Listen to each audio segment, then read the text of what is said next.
Good morning, Paloma. Let's see how long it takes her to fall asleep when I start reading. She loves to sleep, this dog. Okay, so we're going to read Home Sweet Home for Foxes, the real story. And this is from Luke. See what I mean? Look, she's like a baby. Jesus met a lot of people while he was on earth. Some people listened to him and followed him and loved him. But some people who were mean got mad because Jesus was good. Once Jesus and his disciples were walking through a village. Someone ran out to him. "I'll follow you wherever you go, Jesus," he said.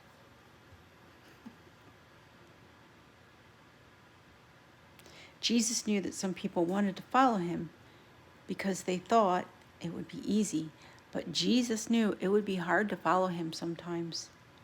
So he explained, "The foxes have dens to live in. Birds have nests, but I don't even have a bed." Then other people made excuses. Another one said, "I need to go home first." Another said, "I have to wait and tell everybody goodbye." Jesus shook his head. "Nope, following me is the most important thing that you can do. If you really love Jesus, you'll follow him right away. No excuses." And here's a picture of Jesus and the people and the fox. So boys and girls, one thing my dad always taught me, and his dad always taught him, was do the right thing. That's how you know what to do. If you do the right thing, you're doing what you should be doing. It's not always easy, though. A group of foxes is called a skulk. When you sneak around and creep around, you are skulking. Try it. Maybe you can sneak up or skulk around your house today.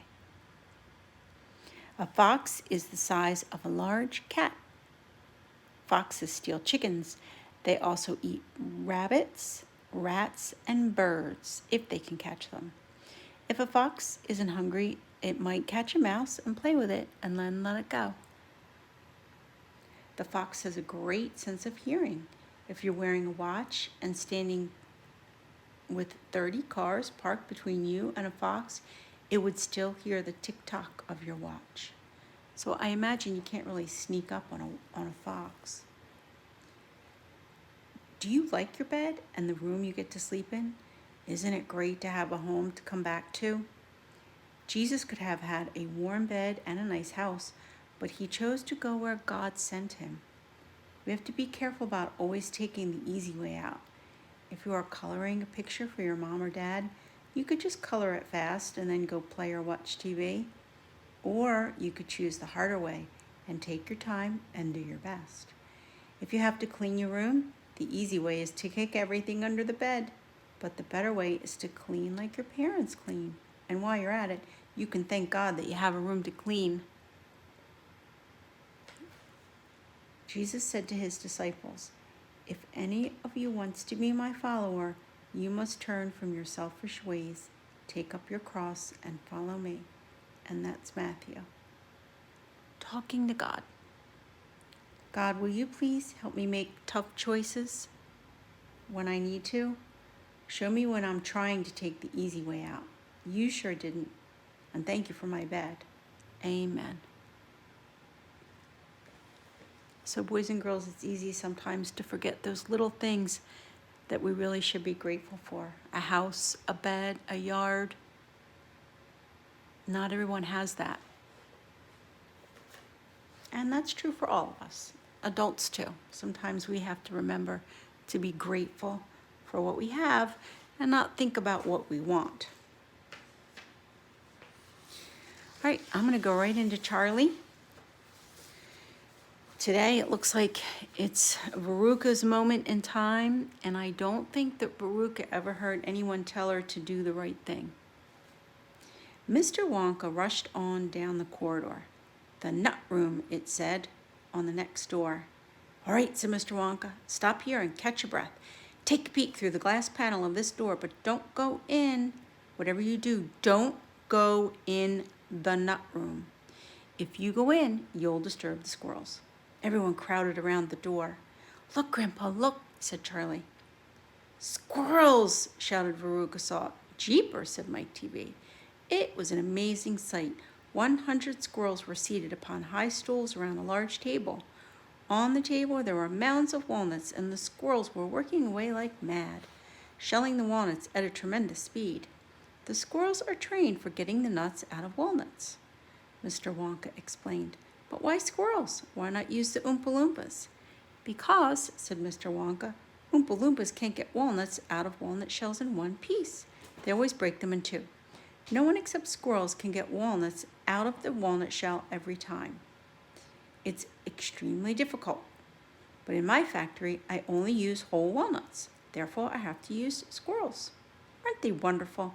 See how they tap the walnut with their knuckles to see if it's a bad one? If it's bad, it makes a hollow sound, and they don't bother to open it. They just throw it down the garbage chute.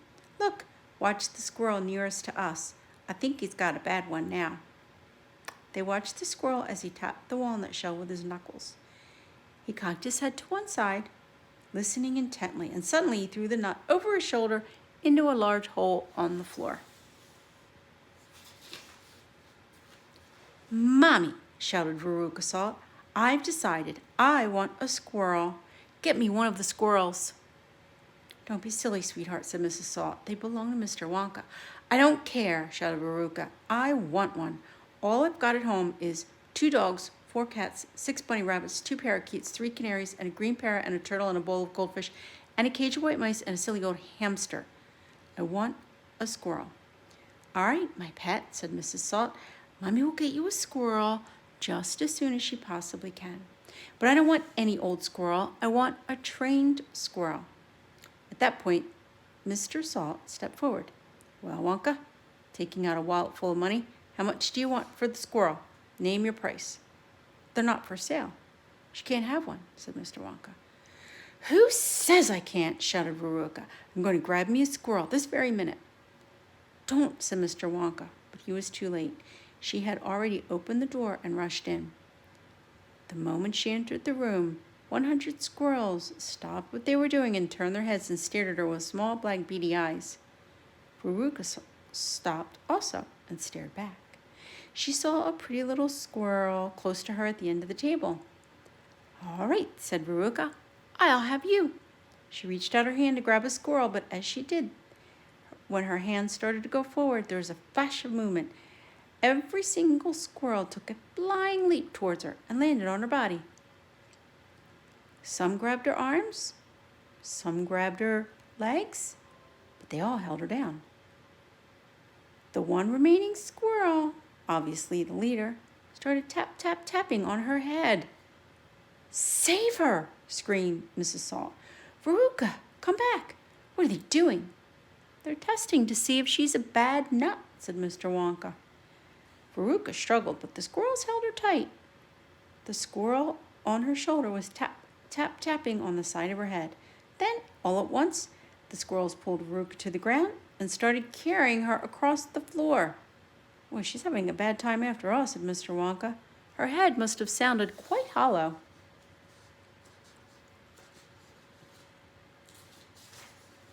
Veruca kicked and screamed, but it was no use. Where are they taking her? Shrieked Mrs. Salt. Well, she's going where all the bad nuts go, said Mr. Willy Wonka. Down the garbage chute. Save her, cried Mrs. Salt. No, too late, said Mr. Wonka. She's gone. And indeed, she had. But where? What happens to the bad nuts? Where does the chute go? That particular chute runs into the great big main garbage pipe, which carries away all the rubbish. All the floor sweepings and potato peelings and rotten cabbages and fish heads and stuff like that. Who eats fish and cabbage? I do, of course. You don't think I live on candy, do you? But where does the great big pipe go in the end? To the incinerator, said Mr. Wonka. Mrs. Salt opened her huge red mouth and started to scream. Now, there's always a chance they've decided not to light it today. A chance? My darling Veruca will be sizzled like a sausage. Quite right, my dear. Now, think you've gone just a shade too far this time, said Mr. Salt. My daughter may be a bit of a frump, and I might admit it, but that doesn't mean you can roast her into a crisp. I'll have you know I'm extremely cross about this. Oh, don't be cross. I expect she'll turn up again sooner or later. She might not have gone down at all. She might be stuck just below the hole, and if that's the case, all you have to do is pull her up again. Hearing this, Mr. and Mrs. Salt ran into the nut room. They called out her name, but there was no answer. Mrs. Salt was bending over to get a closer look. She was kneeling on the edge of the hole with her head down when, all of a sudden, along came the squirrels. And they gave her one big push, and over she toppled into the hole. Good gracious me. What's it like down there, Angina? He called out. He leaned forward. The squirrels rushed up behind him. Help, he shouted, but he was already toppling forward, and down the chute he went. Oh dear, what on earth is going to happen to them now? Cried Charlie. Yeah, I expect someone will catch them at the bottom of the chute, said Mr. Wonka. But what about the incinerator? Oh, they only light it every other day, said Mr. Wonka. Maybe this is one of the days where they let it go out. You never know, they might get lucky. So, I don't know. I'm guessing that the incinerator is not lit that day. I think Mr. Wonka likes to tease everybody about what really is going to happen to the kids. So, boys and girls, today kind of goes with our reading because Veruca definitely did not do the right thing, right? She didn't listen to Mr. Wonka, and, you know, she wanted to take the easy way out. She didn't want to take care of the animals that she already had. She just wanted to have an animal that was already trained, an animal that belonged to someone else. So lots of lessons there. Our author, Roald Dahl, is a very smart man. He kind of hides the lessons in his story. All right, boys and girls, I hope you have a really great day.